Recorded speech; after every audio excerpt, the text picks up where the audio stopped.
Hey y'all, this video will be about the topic of control.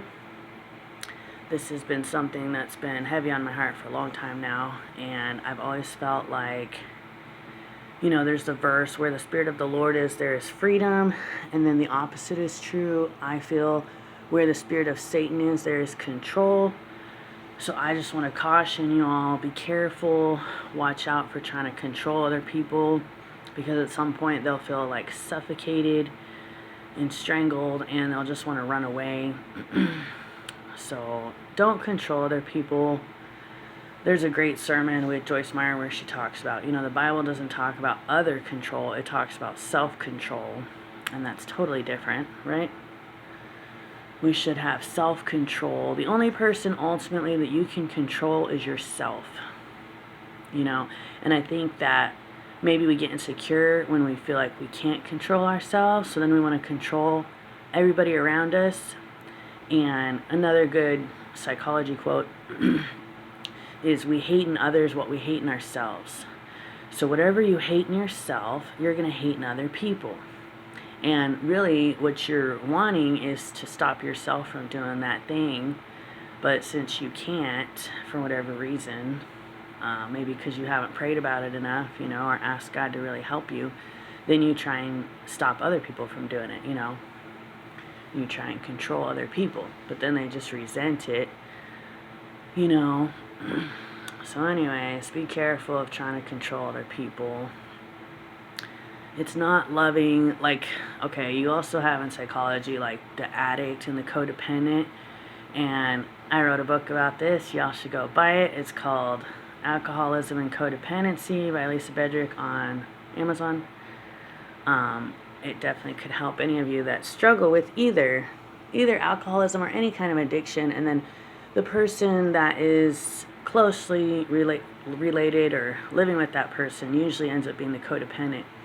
The codependent is usually super controlling, like a dictator, and they want to control the other person, and so the addict lashes out or has a temper tantrum basically by doing their addiction or drinking or whatever their addiction is, and the statement they're making is, you can't control me, so that's why they do it. That's the reason. That's really the core issue behind most addictions, is someone is rebelling against somebody else, because they want to make the statement, you can't control me, I'm going to do whatever I want to do, even if it is something that hurts them. And the addict thinks that they're hurting the other person, but really they're just hurting themselves. But, they're so angry that someone else is trying to control them, but then really they take that anger out on themselves by drinking or doing whatever addiction, because they're tired of being controlled. So really what needs to happen is the person that's the addict, they need to confront the controlling person and say, that's not cool, don't try and control me, it's frustrating, it makes me angry. But instead of the person expressing that, they would rather drink or do whatever addiction that they do, but that's the statement when they're doing that thing, you can't control me, I'm gonna do what I want to do, And really, it's kind of like a junior high mindset. When I was in junior high, that's when I started smoking cigarettes a little bit. And honestly, I did it just to piss my mom off because she was so controlling. She was a dictator. She wanted to control who I hung out with, what clothes I wore. We went to church, so she wanted me to be modest. She wanted to control the music I listened to, the food I ate, obviously. She was big on nutrition. I couldn't have pudding, stuff like that, or we had to just have low-fat ice cream. She was really big on nutrition. I don't know, I just felt like every area of my life was controlled. So anyway, when I was in junior high, I decided to smoke just to I had that attitude, I'm gonna do what I want to do.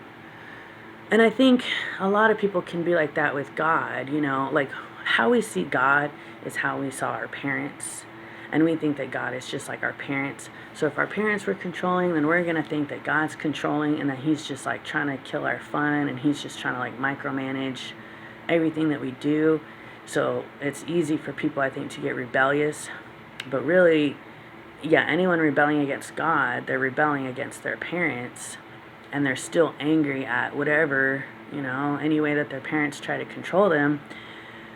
So they rebel and they want to feel like they're free. But the ironic thing is that in showing your freedom, you become an addict. So, yeah. So you might be exhibiting your freedom from people, but then you become a slave to a substance, So watch out for that. I will say I still struggle with smoking a little bit. Smoking cigarettes, pray for me, off and on. But I think that is kind of a mentality of it is, just thinking that you want to feel free, but then you're actually in bondage to that thing. And that's not good. Anyway, so whatever you're in bondage to, just think about that. Think about why you're doing it. It's good to think about why we do what we do. And are you being rebellious? And why are you being rebellious? And is that thing really helping you? Or is it hurting you? God loves y'all. God bless. Bye.